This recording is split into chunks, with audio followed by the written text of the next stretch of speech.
this retreat, we're talking about the 3 marks of existence: impermanence, unsatisfactoriness, and corelessness, or emptiness.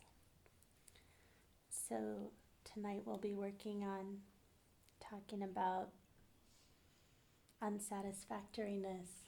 Doesn't that sound fun?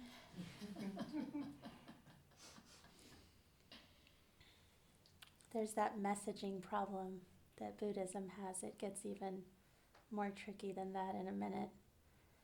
But it really is. It really is. It is so deeply satisfying and interesting and fascinating to untangle something that's been a knot or been a confusion or been something that just needed a name to identify it so that we could take the next steps. And that's the way I'm hoping you'll come to hear these words, that, this is the nature of things. So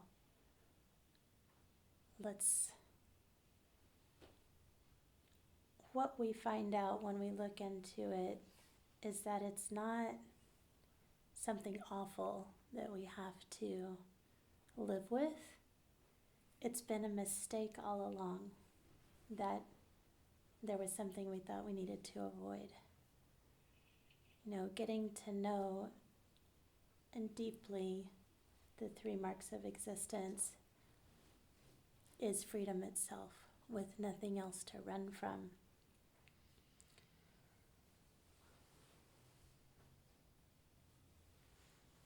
So that opening up to these mistakenly seen as unwanted characteristics makes us more open to everything. All the things that people chase, that we're trying to grab, the number one reason those are so difficult to obtain is like we're chasing things with clenched fists taped together, like 3-legged race taped up to the person next to you. And it's like, yeah, it's hard like that. It's hard like that. And what we do here is learn to loosen up, let go, see things clearly. And just as we did with impermanence yesterday, we'll also look at an underlying habit that gets in the way of recognizing this unsatisfactoriness. So I've been using this, this funny word to avoid the real word, which I will now use, which is suffering. So the 4 Noble Truths, probably everyone has heard of, and this, suffering word in Pali is called dukkha. But now, since I have a captive audience here, I feel safe talking about that a little bit, because I know you'll probably keep your seats. And this suffering does not refer to, it's not about having a bleak view of life. It's not about, we're all going to be masochists and decide that we're just going to suffer. We're going to bear our suffering and have this incredibly, martyrdom type view of how much we've suffered. It's absolutely not that. This, the dukkha really means something more like just not being at ease. This, like, there's something like, I don't know. It's like, what is that? There's just something like not right all the time. That's what it's speaking to, is an underlying sense of, what else is there? Is something missing? Does somebody else get a thing that I don't get? It's not talking about the big pains, the big sufferings that everybody knows about. It's talking about this more subtle layer, the one that really gets in our way. So these, this is probably the most well-known thing about Buddhism to people who are just exposed or haven't looked in further, are these 4 Noble Truths, where they say, the first Noble Truth is that suffering is the nature of existence. then that there is incredibly an attachment to that existence, this craving or attachment to make this intransient, unsatisfactory existence permanent, like we cling to it. It sounds crazy, right? But we do. Cling to this unsatisfactory existence. The Third Noble Truth says that this, unfortunately, I didn't get this far for many years, so hopefully this is a shortcut for some of you. The Third Noble Truth is that this can end, like now, in this lifetime, not magically, not for other people, not after reincarnation, but right now.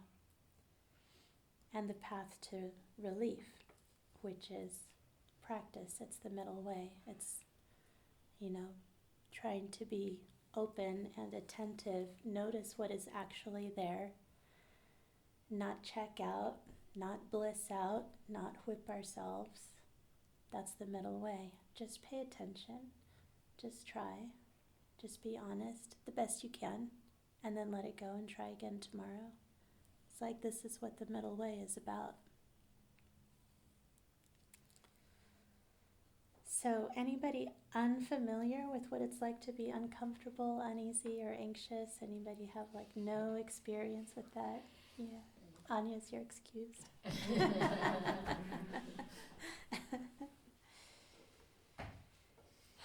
Yeah, it's funny. I mean, we admit it here, but it's not the kind of thing we lead with, right? When somebody says, "Hey, how are you doing?" You're not really anxious, kind of uneasy, feeling my skin doesn't fit right today. It's, we have so much societal pressure, I think, to put on a brave face, and then unfortunately to be ashamed of those very natural feelings, to not want to admit it. And that hasn't always been the case in all places and all times. I think best I can tell from what I've read and heard, it's a pretty modern, pretty Western affliction to be so reluctant to admit these kinds of feelings. I was thinking maybe it has something to do with, now where we live, there's so much wealth and so much independence. There's, such a focus on being strong, and we know that we have so much. We know that we're very fortunate. It's almost like there might be a guilt aspect, well, what do I have to complain about? But that's not the same thing as also just being honest and acknowledging, well, whether I have something to complain about or not, I'm uneasy, I'm uncomfortable, I'm wondering what that guy's thinking about me. All these normal things.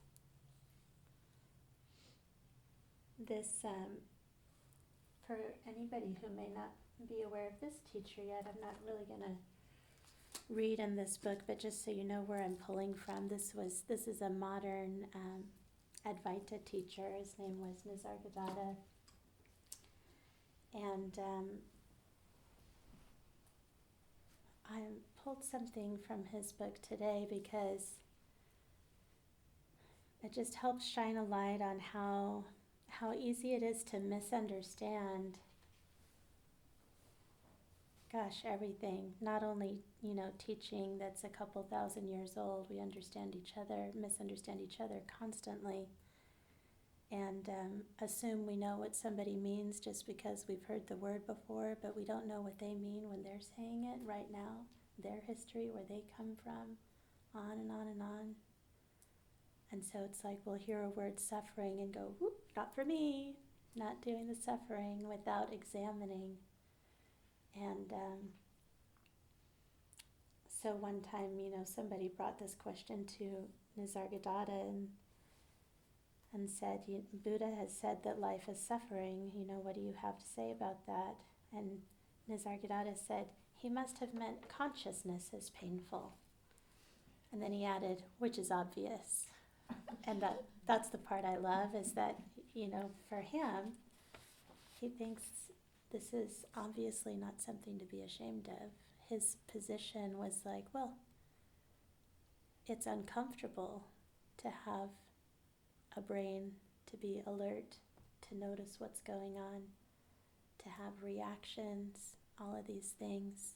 It's just uncomfortable. But he said that with such kindness. And this condition, these 3 marks of existence, they're not interested in what era we live in or how much we have. It's just human nature. We think, we want some things, we avoid other things. And what we get to do as meditators, as contemplatives, is begin to accept that this is normal existence. It's not doing existence wrong. It's not being bad at it. And that's when real ease and transformation can begin to happen. And these things, this took me quite a while to come to, just like most people who are fortunate enough to come to it eventually. I admired the people I knew who seemed to have a spirituality that worked, but it didn't work for me for a long time. I looked into several religions, several spiritual traditions, New Age spiritualism. Buddhism had this suffering problem, so I didn't get very far into that. And if I don't get to where I can face my own discomfort, then I can't get to 2, 3, and 4, which was, here's the cause, they can be eradicated, and here's how. So after many years of not wanting to know that, eventually I got worn out. And I hope very much that all of you are worn out too. So then everything opens up. What I was realizing when I was making some notes on this was, I went back to look at these things I'd rejected because I didn't want to, look at things like suffering. But there's something very fortunate that humans tend to have too, which is this belief that there is a way out, that there's always a way out of whatever it is. And that brought me to look again. I think it's important to note too that, I rejected these looking more closely at this path initially, not because there was anything harmful in it, but just because it was uncomfortable. And that's an important distinction for, any kind of health or self-improvement or anything we're going to look at, like knowing the difference between, right, we have a yoga teacher with us where you want to feel something, but it should not be pain. So it's okay to be a little bit uncomfortable, and you have to learn the difference between what is good for you and what's not good for you. So just because I don't like something doesn't mean I shouldn't look at it. And there are plenty of ways too, that we can go wrong, that it's, following a charismatic leader winding up in a cult or something. That's, just because it's uncomfortable doesn't mean we should do it either, right? But this, the Buddhist traditions in particular leave agency with the seeker and say, you come find out. You come look. Here's how you look. Come look. See what you think. For me, this is what a spiritual life is about: resolving to grow, a willingness to be uncomfortable, taking steps to find tools and support that will help you make progress towards wisdom and clarity and relief. So that early avoidance I was talking about, I remember exactly what it felt like, and it started pretty young with people I knew, saying, don't you think you have a very dramatic life? It's like, I do not. Or like, you seem unhappy. I was like, I'm not unhappy. I just was insistent.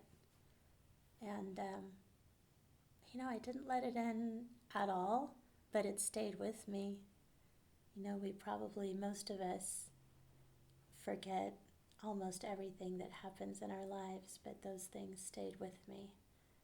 And I think now that's probably because they were true, that those were seeds that were planted. Like, maybe you want to take a look. Maybe you want to take a look at this. So that avoidance is what Buddhism calls aversion. They call it a poison because that aversion, the way I described it, that not looking, there is absolutely no way to get to understanding the affliction and finding the solution and taking steps as long as I will not look. And that's why aversion is called a poison. In its very strongest forms, it could, be something like anger or hatred. And for the people who didn't come the first night, we were talking about thread like this. You see how, I have this spool, and if you have in your life some kind of resentment or anger or even hatred pop up, which is, awful feeling, it still leads to something valuable. Like anything that happens, no matter how much you don't want it, no matter how much you think it shouldn't be a feeling that you have, no matter how much it's something mundane, a daily life activity, no matter how much you might think it's a superficial pleasure, just going out and having fun. Like all of these things are still connected. Anything at all that goes on in your life, you can turn toward, be attentive as a practitioner, and trace that back to what it is you really want to know. Even hatred, even anger. These are just extreme forms of aversion. So things like this, resentment, anger, they can be adopted as like a strategy to avoid like a vulnerable discomfort, something that's like fear, unsafety, a hurt that we don't know how to deal with, and then it, can be turned into this outward aversion. But it doesn't work well, right? It's a poor strategy because you can know, all of you from your own experience, it tends to not make you feel better. It tends to not make the problem go away. I was thinking about this strategy to avoid vulnerability and pain. It reminds me of Izzy, my orange cat. When she was a kitten, I got a very cute collar for her, and it had like a peacock pattern, and I thought it would look so cute on her because it was like turquoise and blue, and she's orange and had a bell, and I always thought a cat could wear a bell, and she hated it. And as you've seen, cats go crazy when they're confined, and they might run around with something stuck to their claw, or if they get a bag on their head or something. So my poor cat just went crazy with this collar. She got her mouth stuck in it. She was like tearing at it with her feet. And I had to get my son to help me, chase her down and hold her down and cut the collar off of her because she was hysterical. And she, made her feet bleed and she made her mouth bleed out of aversion for this collar. And I'm like, that's what we do, It's like, this offends me, so So here's my solution. I'm going to like lash out and blame everybody and be miserable and tell everybody I know, what a raw deal I got. And that's about how effective that is. Except nobody's coming to cut this collar off for me.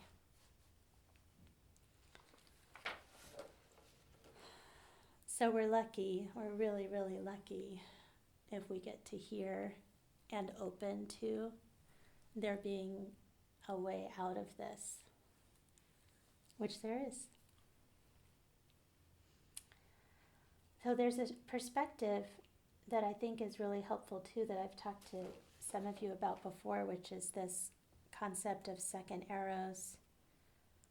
And what I mean by that is, there is a lot of pain that is inevitable, but our reactions to that pain is not inevitable. So most of our suffering is caused by a couple things. It's either this resistance, like we were just talking about, like, nope, not going to deal with that. I'm going to just tighten up and lash out and be angry. And then also this second arrows, which is my inner reaction to it. Like, if I run late and then I'm embarrassed because I show up somewhere and everybody knows, I can't pretend I wasn't late. And then if this tape goes, it's like, now what do they think of me? I can't believe of all times that those are the subsequent arrows. Like, that part is not required. This is not to say you can just turn it off either. If we could, most of us would probably do that right away. Turn off those things. But it is a habit, and it's a habit that can be addressed.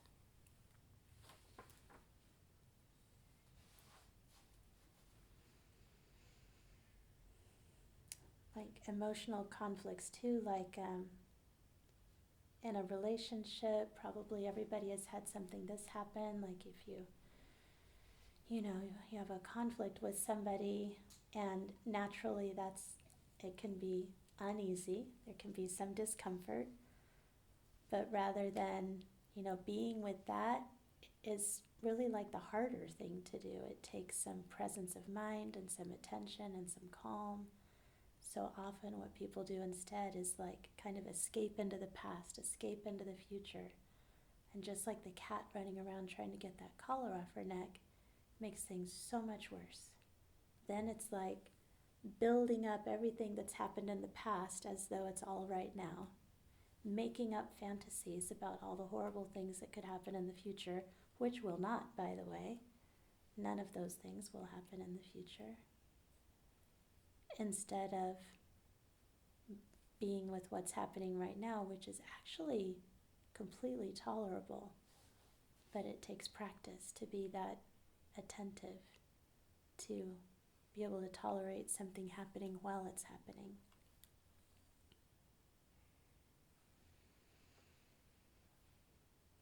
Okay, so here's, some ways that you can work with those things then. So those subsequent arrows, definitely watch for them. Some people have a really distinct voice in their mind. They might even hear themselves saying mentally or out loud, which I've heard some of you do. Don't call yourself bad names, but sometimes it just happens anyway. But at least you can notice that, and you can tell the difference.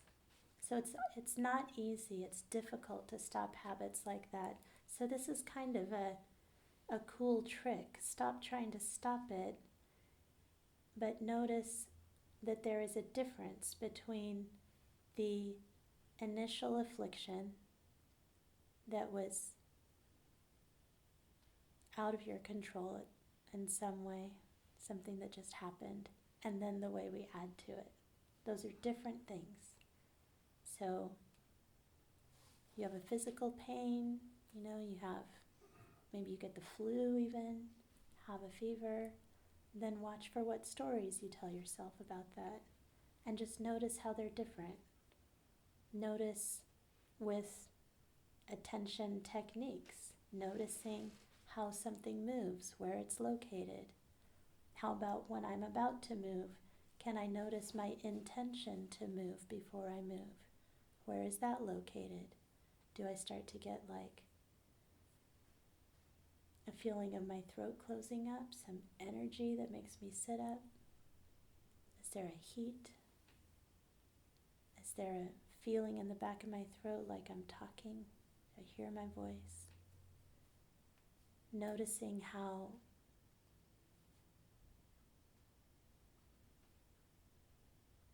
everything that actually makes us suffer comes from your mind.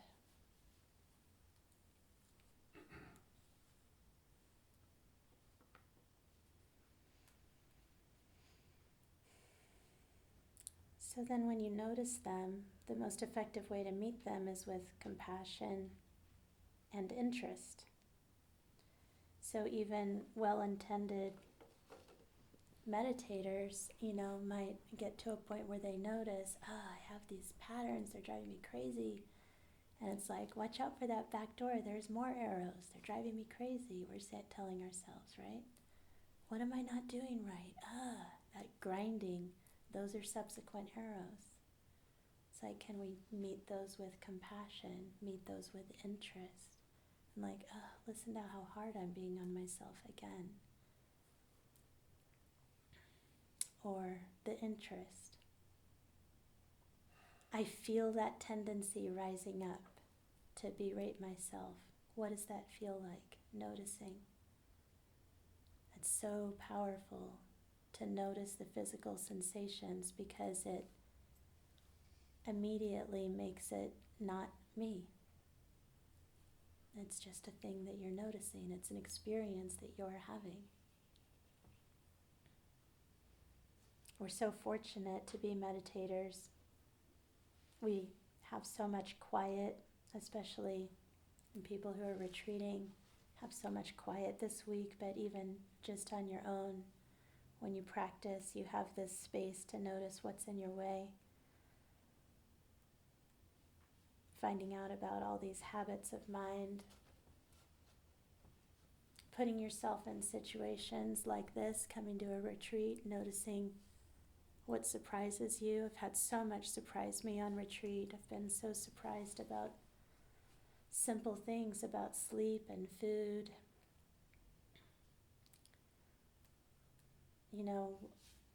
After I went to a bunch of kind of normal meditation retreats, I decided I wanted a challenge, and I started doing Rinzai Zen, and I knew we were going to be getting up at like 2:45 in the morning, and that was actually the thing that scared me the most. I was like, I really like to sleep. I just am not sure how this is going to work for me, but I wanted the challenge, so I went anyway, and I just fell in love with it, and then had to figure out why afterwards, kind of like, people do when they're drawn to each other.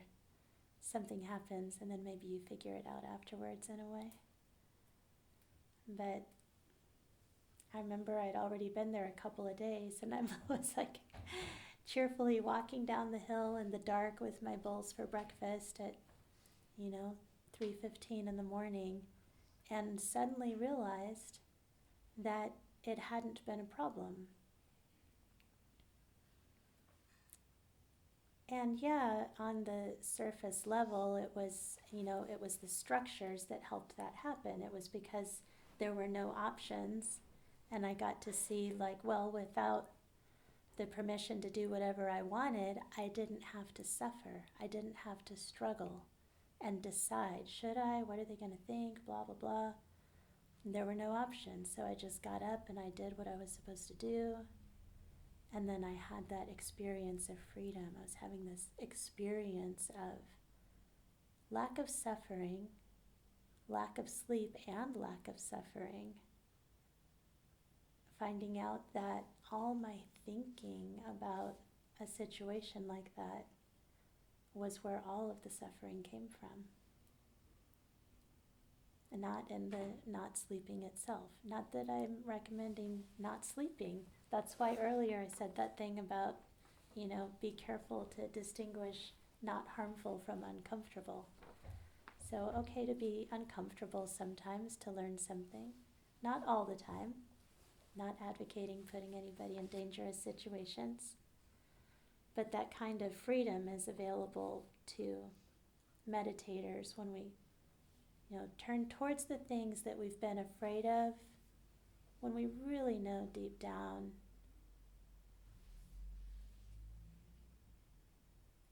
that they're not going to hurt you. It's a thing that needs attention.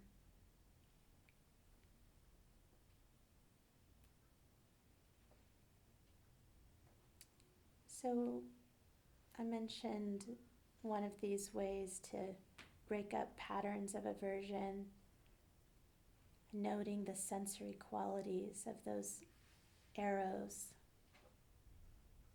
noticing when you feel frustrated or self-pity, God forbid, the kinds of things nobody wants to admit, insecurity, paranoia.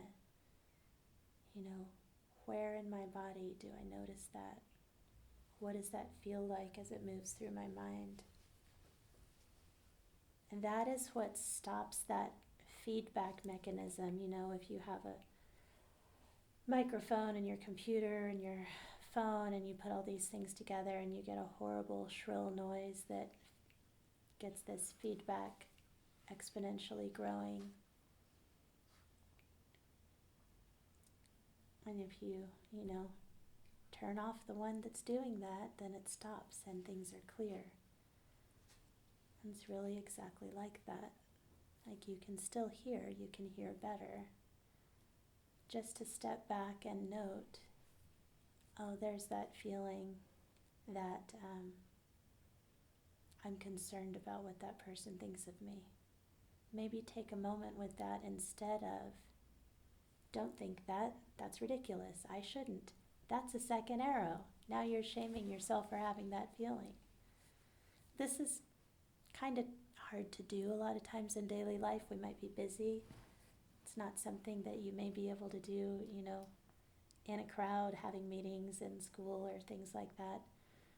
But you can hear, and you can, when you're by yourself at home, you can talk about it with your spiritual friends, people who are meditators with you, to try to slow down a little bit. Have some times, definitely have times here, when notice the impulse to turn away and have compassion for yourself and notice what that experience is like.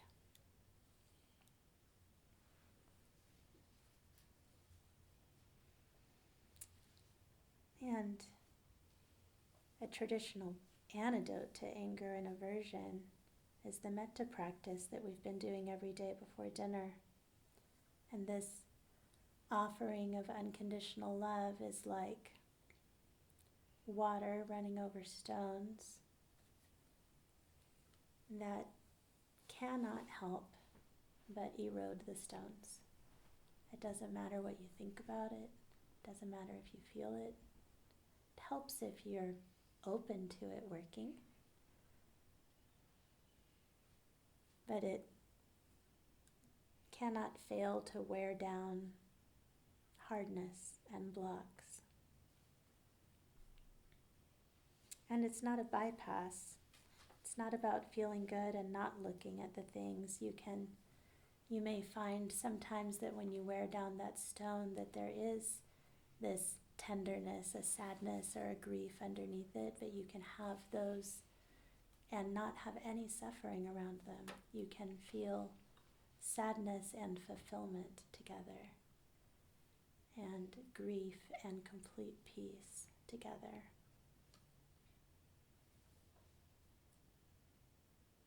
So I hope that you will wish yourselves safety, health, freedom, and ease.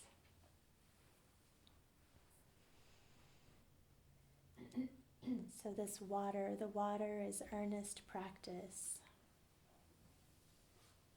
And It always works. It's just a matter of time, like water. As the Zen expression goes, you can miss that as surely as you can miss the ground when you aim to hit it with a hammer.